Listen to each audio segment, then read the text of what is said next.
Hi, my name's Barry, and welcome to the High Grind podcast. Today I'm joined with Alex, and if you just introduce yourself, Alex, that would be great. Hey, this is Alex, and I'm with Sapling. We're a cannabis marketing company based out of Salt Lake City, Utah. That's great, Alex. So the first question we always ask anybody we get onto this podcast is, what got you into cannabis industry? Honestly, Barry, this is the industry that I'm passionate about. From the first time that I ever tried cannabis, I knew that that's kind of what I wanted to do with the rest of my life. I've been in other industries. We actually got started with our marketing agency in the jewelry industry, and due to just some change in circumstance and some new opportunities, we were able to transition over into the cannabis industry. But everybody that works with us, everybody on the Sapling team is super passionate about the industry. It's exciting. It's high octane. It's intense. And something new is always happening. So I think it's one of the most exciting industries to be in right now. Yeah, I totally agree with that. It's one of the fastest growing industries, and especially with everywhere kind of legalizing it now. It Right. makes it a lot easier to get into instead of from what it was even 5 years ago. Right. Yeah. So the whole landscape has changed. Even especially with recent laws that have passed. So hemp is now legalized in the U.S. So that opens up the playing field for, thousands of new CBD companies that are just entering the marketplace. And international or national e-commerce as well.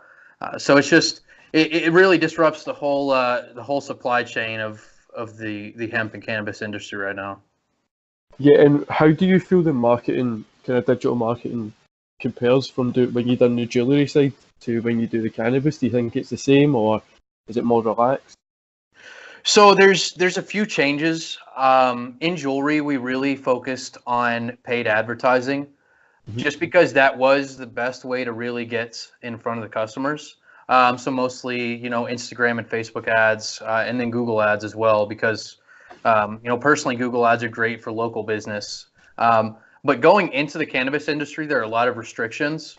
So you can't do any kind of paid advertising. There aren't really a lot of platforms that even allow cannabis. And I know in Canada especially too, you can't portray your brand as being a lifestyle brand. So that really presents a lot of challenges. So it's been more difficult transitioning from jewelry into cannabis, and that there's a lot more regulation and restrictions in what we can and can't do. So we've kind of changed up our game plan a little bit on the products and services we offer, and just our strategy from start to finish of how we kind of structure a campaign. Yeah, it's obviously would be, even for myself, changing, if it was my digital marketing business changing, would be hard to adapt, because I think paid advertising is a marketer's favourite use tool just now. Right. So changing it, if you like change your agency over instead of from just using the paid advertisement, because it's so simple to use, finding new ways would obviously be really good, and it gives your agency that little bit of an edge compared to the people that are in the market just now. Right.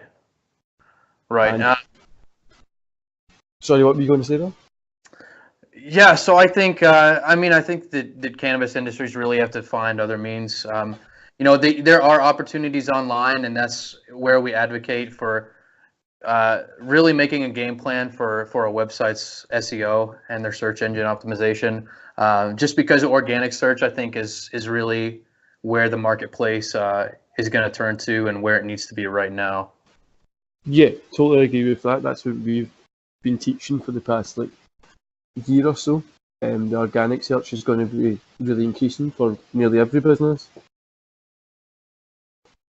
Right. So one of the other questions we always ask everybody as well is, what was your first experience with cannabis? Honestly, I first started smoking in high school. From then on, it's always been something that's the stigma around cannabis usage, because I grew up in Arkansas. It's been illegal in Arkansas. We actually got medical a few years ago, but it's been a pretty slow implementation. So I got in kind of my first taste of cannabis then, and really it's just kind of changed my life over the past few years of just using the plant and meeting new people, just in situations that I wouldn't have been if I hadn't been a cannabis user. Yeah, it's one of it's like a community as well. If you see somebody else with a joint, a bong, whatever, you go over and you chat to them because it's something that you can relate on. Right, yeah. I think it's something that can really just bring people together. And the best thing for us, we have an office in Amsterdam. So for any of my businesses, if I've got a client meeting, I always try and schedule it there.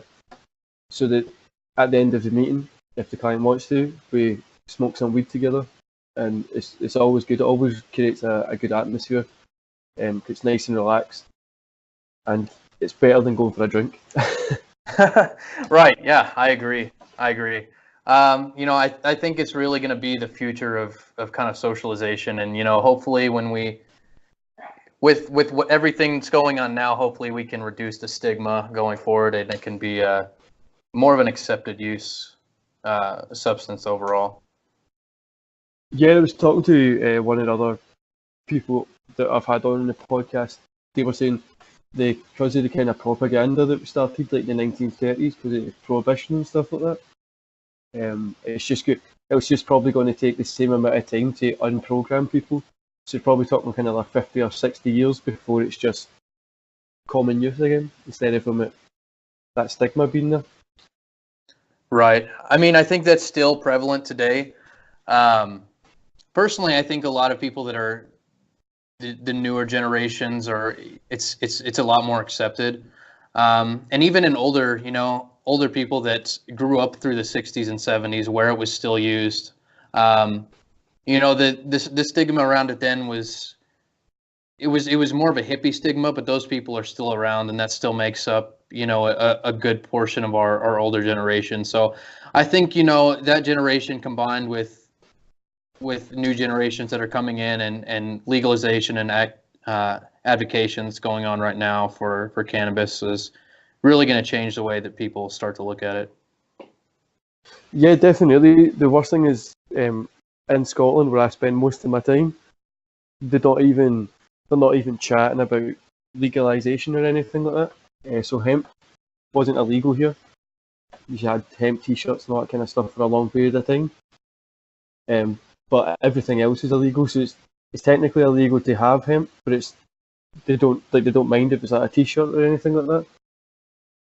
And also, it's illegal to have any kind of substances that's related to like marijuana or cannabis, but they don't mind if. So, for instance, you're technically not allowed to buy a bong, but you're allowed to go into a shop that doesn't have it in the window and ask for one, and if they sell it, it's okay. Right. Yeah. I mean, I think the U.S. has been kind of closer to that point of acceptance. We still have smoke shops and head shops. Even in conservative areas, you can usually find a smoke shop that has bongs and pipes on display. I think there are still some states and some places that it's a little more frowned on, especially here in Utah. We have such a religious culture that really fights against legalization. So it's kind of hard to find people that are more accepted of it. But yeah, just a few years ago, hemp as well here, it was really only for industrial uses. I think there were only a handful of states that even allowed hemp to be grown, and then that was only for clothing and fabrics. But it's been interesting the last few months, really seeing the CBD market take off and seeing hemp flower being sold, in head shops and in smoke shops, and really, I think we're starting to see a few companies are trying to get into, bigger retailers like CVS and Walgreens. They're starting to look into carrying CBD retailers as well. Yeah, there's there's loads of kind of there's loads of things that can be done with cannabis. So like for the health benefits for it is insane. So Yeah. for me, one of the first times that I played around with like cannabis and stuff like that was when I broke my neck when I was younger. And it was just I was on these list of painkillers. I just didn't want to be on the painkillers because I wanted to get back to the gym. And I just started taking some cannabis. I had probably 2-3 times a day when I first started, and then I brought it down to maybe once a day once the pain started healing up a little bit. And it took my recovery process from about maybe 9 to 10 months down to about 7 or 8 months. So it was reduced the recovery process. With kind of doing yoga and stuff, it helped me get back into training a little bit quicker. And I totally helped say it's because of the pain relief that cannabis gave me at that time, which is a kind of the medical side of it as well. Yeah, and I think that's, that really needs to be overall the biggest reason that we were able to legalize it, because you hear so many stories like that of, especially, service members or athletes that get injured, or, they get prescribed tons of opiates and then get addicted to the opiates and can't get off, when we have another alternative that's much safer and, proven to be much more effective. So I think as more people kind of realize that, it's going to benefit a lot more people in the long run. And yeah, definitely, it's going to the medical side is obviously is good as well, but the recreational side is fun. It's a lot more safer than alcohol because you're not going to damage yourself, and you have a lot more fun stories on it. Right. Yeah. I maybe have one good story of going out to drink, but I have so many more stories of, just meeting people over smoking a joint. And that's what me and my friends do. We don't typically go out to bars, but we'll usually spend some time at one another's houses and just sit around, passing a bong around. We don't go out and drive after that. We don't get in any trouble. So I think maybe when society realizes that, yeah, it's definitely a safer plant. Nobody's going out and assaulting anybody after smoking a joint. Yeah, the most that you're going to do is go out and try and hug somebody. Right. Because if you're that's what we normally do as well. A couple of friends will just sit and we'll pass around bongs, have pipes, and just chill. And the last thing you want to do is even get in your car or go to the shop. You're normally reaching for your phone to get an Uber or somebody to deliver some food to you. Right. Yeah. I mean, I've got a convenience store just down the road that if I decide to smoke by myself, I can go down and walk down there. But it's a little more frowned on just to get drunk in the middle of the day. Yeah, if you're drunk during the day, a lot of people stare at you. But if you're stoned during the day, well, it's only you that really knows that you're stoned. Nobody else. Then you get the paranoia kicks in. Right. So the other question we always ask is, have you tried any other kind of? So for instance, we always chat about DMT, ayahuasca, psilocybin mushrooms and stuff like that. Have you tried any of that kind of stuff? Oh wow.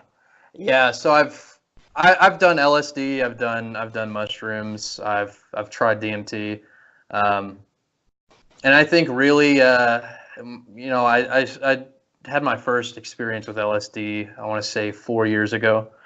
And I've done it, maybe 30 or 40 times since then. So it's definitely something that's changed my perception of the world and changed my perception of people.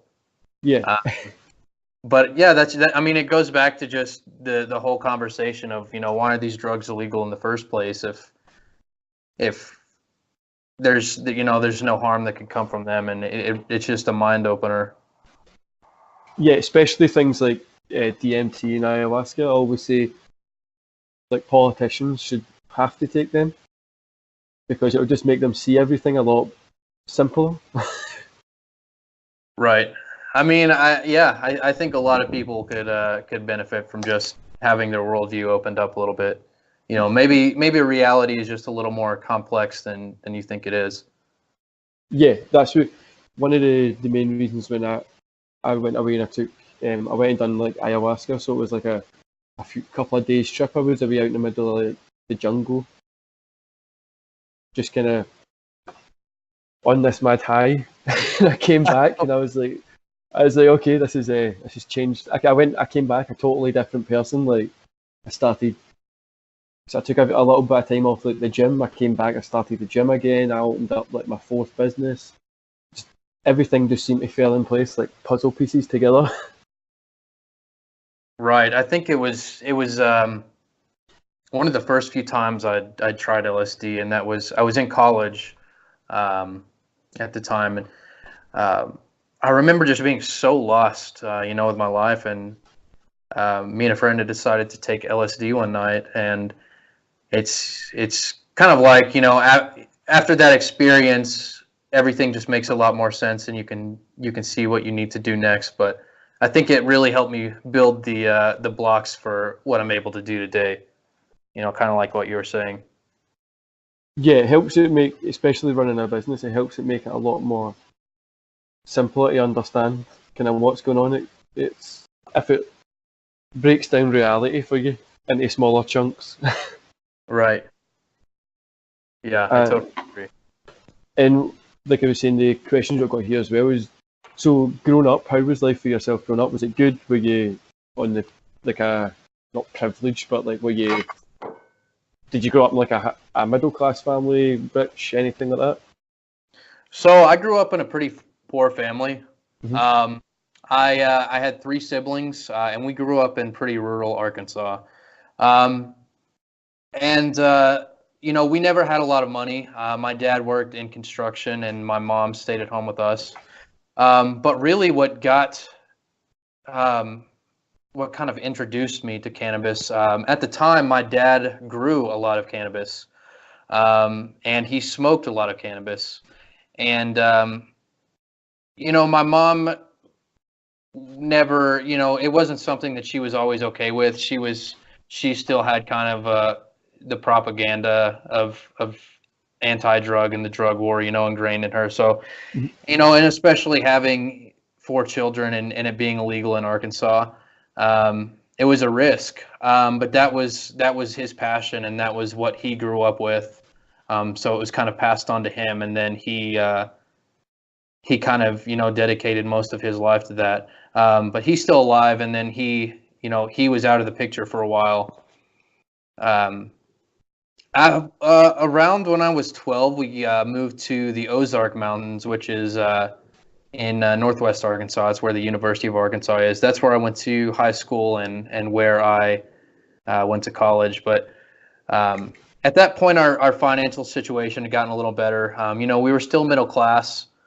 Um, but it's kind of over time, I was able to grow past that experience and grow with it. Everything that I experienced during my childhood.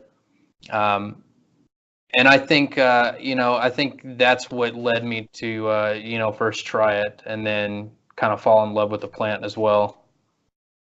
Yeah, so it's kind of always been part of your life. Like it's always been there, and it's just been like a natural step to follow into Right, doing that. Really. right. Yeah, I think that's kind of what it is. It's something that's in your blood for sure. Yeah, I remember for me it was when I was growing up. My mum was she was unwell, and she was on like an insane amount of like painkillers and antibiotics and tablets every day.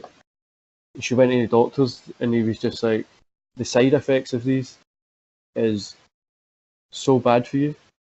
We can try and give you marijuana so cannabis to release the side effects. It was at one of the early stages of medical trials within the UK before it got made a Class A drug. And that was when I was about 9 or 10, and that was the first time I ever heard anybody chat about cannabis. And the doctor broke it down, like the benefits of it, how it's going to help with like the certain parts of our brain, our kidneys, how it's going to make our blood a little bit better, reduce these side effects. It just blew my mind at such a young age. And from then, I've always had it in my life. It's always been there. As much I've not been trying it since I was that young, but um, having it in my life that whole time, it's just like an everyday thing for me. And it's made it a lot easier to understand the benefits of it instead of from just the negative parts that can be there. And realizing the negative parts is generally just the human being. So if a human gets addicted to smoking cannabis, it's generally just because they would get addicted to using Instagram too much as well. Right. And I think the addiction argument is totally separate from, prohibition in and of itself, because, we have so many people addicted to sugar, to coffee, to cigarettes. It doesn't matter what the drug is. Addiction is just gonna be there. So I think we kind of, once we're able to separate those two situations, we can start to look at it in a different way. And like you said, I think it helps growing up around it, just because you can see that it doesn't necessarily make somebody a bad person, like how the drug war portrays drug users to be, which is generally criminals and just people that don't want to follow the law and bad people. But when it's in your family, you can kind of see, well, they're not a bad person, so using this plant or using this drug doesn't make them a bad person either. Yeah, it helps you relate to it a lot more, and it also helps break that consistent propaganda that you get from like a young age when you're in school. Your parents, who they learned it at school, when you're at college, you always get like the little leaflets telling you how bad it is, and it always seems to mostly be focusing on cannabis and none of the other drugs that are actually bad for you. Right. I mean, it's even now. I mean, I'm starting to get as I have family see what we're doing in the industry and how we're actually doing good and doing positive things. I've had a lot more family be supportive of it. But when I first started smoking, it was, and growing up, it was always looked at as kind of a bad thing. So, but I think, yeah, once people can kind of see that you're not wasting your life away by smoking, it's kind of easier to get them on board. Yeah, I totally agree with that. One of the big things that we're dealing with as a digital marketing agency just now is, so we go into a lot of universities and we do like chats to help like smaller businesses, because in Glasgow there's like a business club in one of the universities. And so we go in and we do chats on like just how to build up your social media presence and stuff like that. And one of the big questions that we've got from tutors in the colleges that we go into is to go in and chat about social media addiction as well. So people being on their phone 24/7. And just because we're talking about separating the addictions, I just would, obviously you're in digital marketing, just to get your opinion on that. So people being addicted to using Instagram, like you're walking down the street and you need to plug your mobile phone out, or you're sitting in the house and you get a little notion of, oh, I better check my phone. Like, what's your kind of opinion on that? Right. So I think it's a problem, and it's just an issue that's really plaguing our society, is that we're so attached to our phones or to a device. I mean, you get a dopamine rush or a dopamine hit whenever you look at your phone. There have been studies to show how being on your phone, it can be, just as addictive as using a drug. I think really, we need to just focus on the message of mindfulness and using social media more mindfully. It can be a great tool to keep up with family members, as it was, first intended to be, keeping up with colleagues and being able to connect with people. But it's obviously evolved from there and gotten to a point that's really unsustainable. But I think it's another one of those hard issues to address, is how can we get people to be more mindful, and just be more present instead of using social media or using a drug to cope with whatever's going on. Yeah, that's the most things that's pretty much what I always say. Like, I think it's the Instagram lifestyle that people like to do now. So they look at Instagram they see the way people's life is on there, and that's just what they get addicted to. It's just like watching the Kardashians, like when most people sit and watch them, or any other reality show. They're getting like a small glimpse into somebody's life, and they just get addicted to watching it. And that conversation obviously leads into that's how addiction is a human problem, and it doesn't necessarily mean that it's the thing that they're using, which is the same as cannabis. A lot of people will blame addiction on, oh, I'm addicted to cannabis. We get that a lot here in Scotland. People say they're addicted to that, but it's not. It's the person's got addictive personality. Like, you can make them do anything, and they'll get addicted to going running if you took them for a run. Right. Yeah, so one of the other questions we like to ask people is, what's your best story from getting high? So it can be the funniest or just the best time that you got high. Honestly, I like to tell this story the most, just because it's stuck with me through so many years, and it's always been the biggest thing, the biggest story that I like to tell people of how I met somebody through smoking weed. So I was with a few friends. We were in Arkansas. This was this was an especially rural area, just to go hiking. So it's a pretty popular trail, but it was on a day that a lot of people are out working, so it was a weekday. And we're kind of driving through the mountains. We get into a really remote part of the mountain. We kind of decide just to pull off the road to take a break and smoke a joint. So we pulled up on the side of the road, and it was in front of a truck that had parked there, kind of a big hauling truck, like a dump truck. We didn't see anybody there, and we thought it would be fine. We would just hang out for a minute and see if they came back, before we decided to light the joint. So out strolls this guy from the woods. He's wearing overalls. He's got a big beard, just this really big burly guy. And then he sees us and waves and kind of just greets us. He hangs around his truck for a little bit, and we kind of just hang around, not sure if we should go ahead and smoke the joint or just wait around and see if he leaves. So he decides to walk over to us. He was still kind of just hanging around, and we just asked what he was doing, because he was walking out in the woods, and turns out he was hunting for mushrooms. Not the psychedelic kind, just the like morels. Yeah. And one of my friends, it's another, my best friend Robert's brother. He asked the guy if he wants a cigarette, and he said that he doesn't smoke anything that's illegal.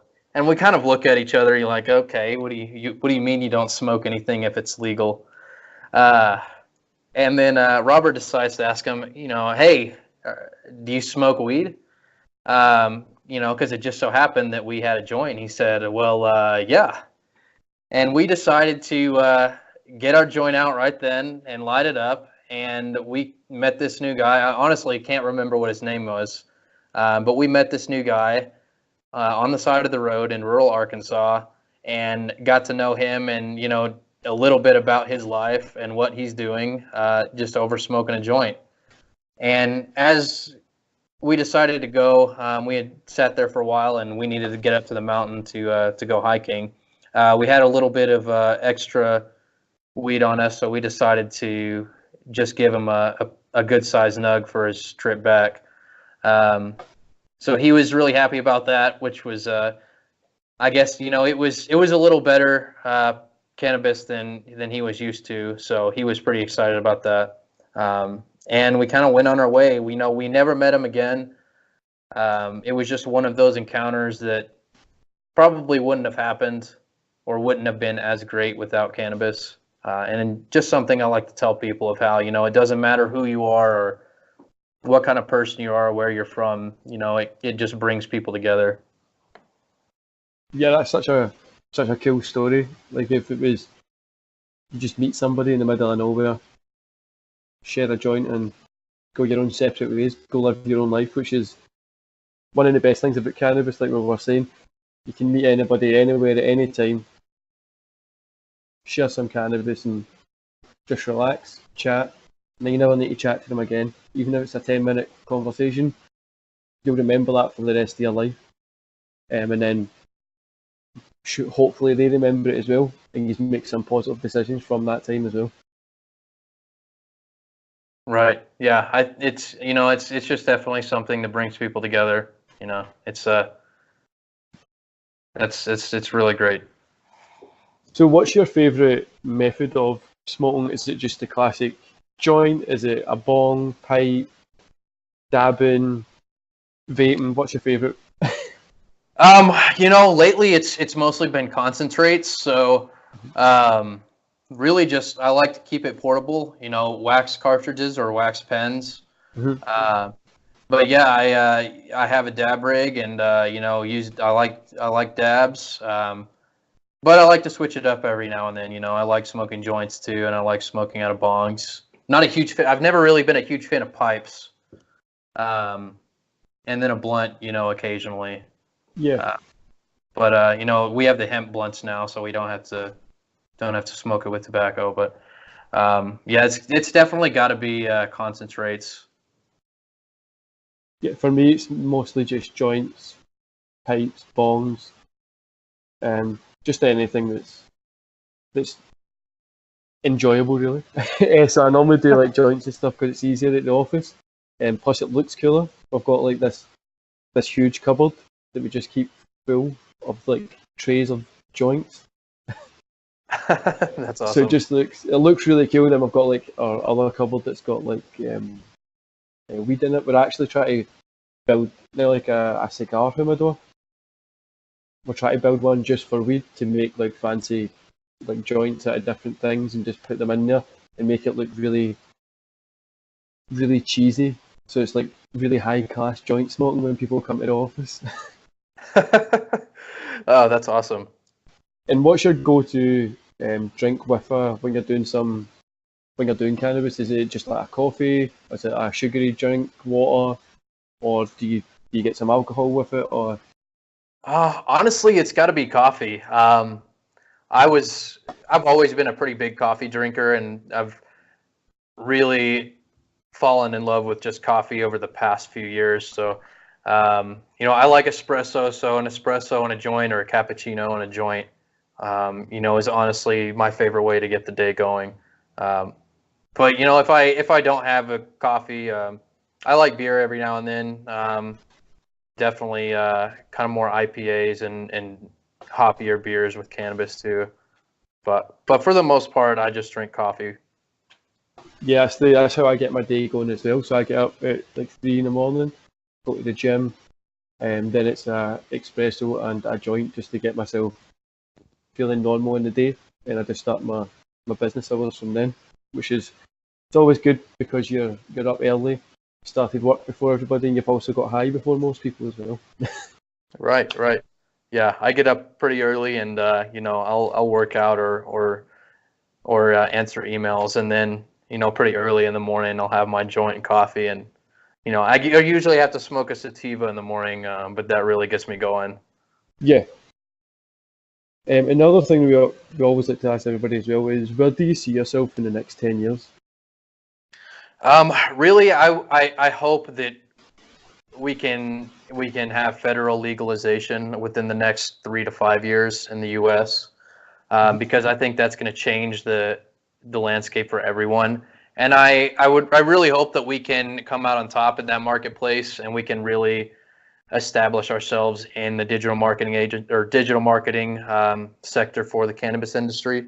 And really, I would just like to be the most well-known digital marketing agency to grow cannabis companies. That sounds like a great goal. And with your digital marketing agency, where do you see do you see yourself still being like an integral part with that in 10 years, or do you see yourself taking more of a step back and letting it run itself? Really, I think we're going to be an integral part within the first few years. but I would like to establish ourselves, in a retail environment, in more of a content producing role and content promotion role. And then we've even talked about events as well. So, who knows where the future will take us, but I'd like to find where we can be successful and where we can help the most people. Yeah, that's the same kind of goals that we have for every business that we have, is just helping the most people as we can, and doing right by people. It's always the best business plan to have, and especially putting people first. Like you said, doing right by people is eventually going to get you to the goals that you want to get to. All right. At Sapling, we actually have 4 core pillars that we try and live every day by, and that's doing good, which means, putting our best foot forward every day. Just doing good and doing well, for both us and for our clients. So we have to be ethical, which means, we want to be completely transparent with everybody, with our process, with our clients, with our employees. There's a lot of companies that have fallen because they weren't ethical or transparent. And I think it really benefits everybody from just, doing the right thing. We also need to rise through adversity. So it's a tough marketplace right now, and it's still a gray market that we're working in. So there's always things that can change, and we always need to be able to ride through the dip and rise through the adversity. And then the last thing is giving back, and we believe in really helping those people that have been kind of a victim to the drug war. So people that have been incarcerated, we donate a percent of our profits to advocate groups that help incarcerated people that for cannabis charges, or drug related charges, and really put our money to use for other advocate groups as well that promote legalization. Yeah, obviously the helping people that have been incarcerated with cannabis is a big thing as well, especially. But here is, I feel more in the US. It's a lot more prevalent because a lot more people got more harsher sentences over there. So for here, the highest sentence you get is maybe like 3 years in prison, but they normally just do what's called a deferred sentence, and where you don't do it and you just do community service. But I know a few people myself that maybe 10 years ago got arrested in America, and they got like a 7-8 year sentence just because they had cannabis on them, which is insane to think about where it is now. Right. I mean, it's kind of a problem right now that we have too, especially in bigger populated areas like LA, like Seattle, like San Francisco, that have had especially minorities that have been targeted and given longer sentences for drug possession and drug dealing.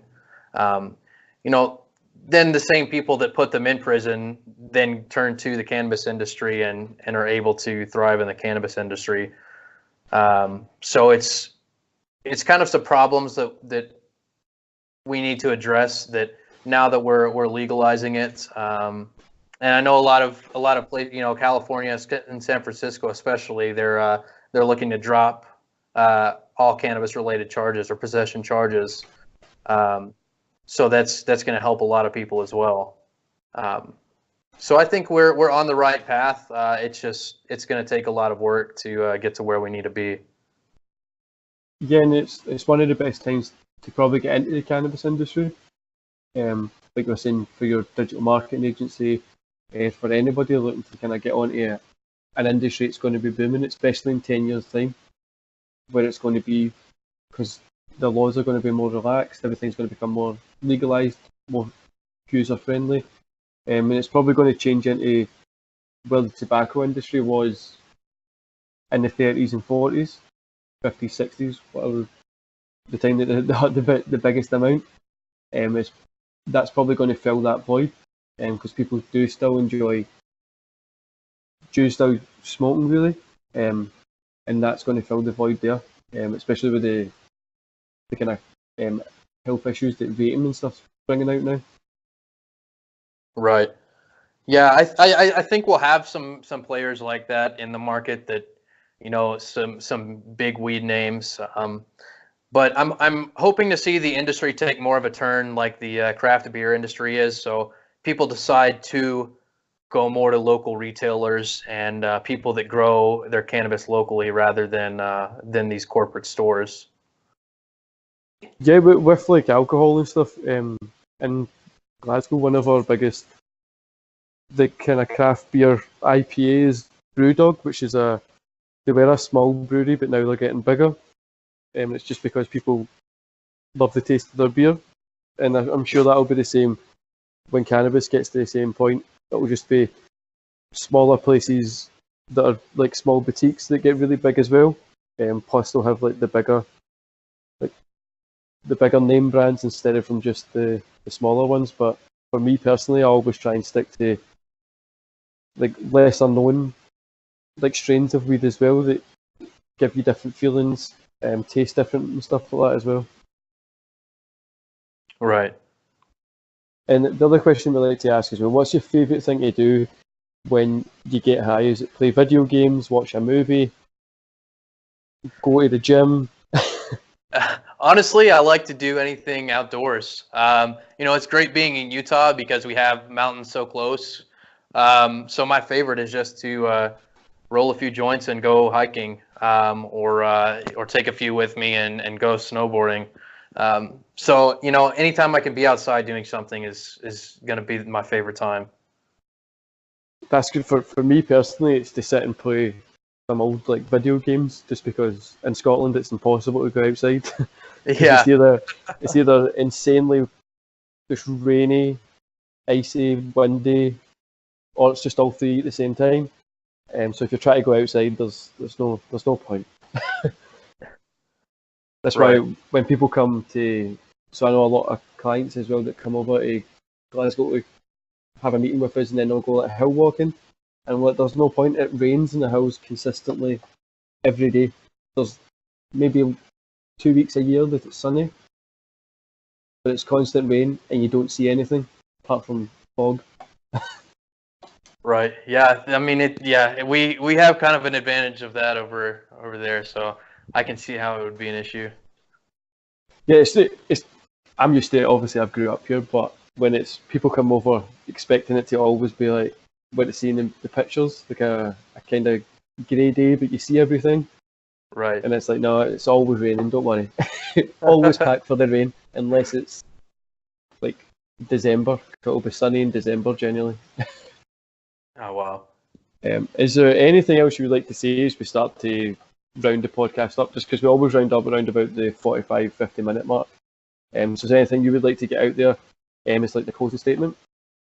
I think that right now it's just such an exciting time to be in the cannabis industry that I think those that have even thought about it, or anybody that has a passion, should try and get their foot in the door. Whether it's working for an already established company or just venturing out on your own. It's just a great industry that I think is going to impact and benefit a lot of people, and the more people that get involved, the better off we'll all be. So I guess that's really it for me.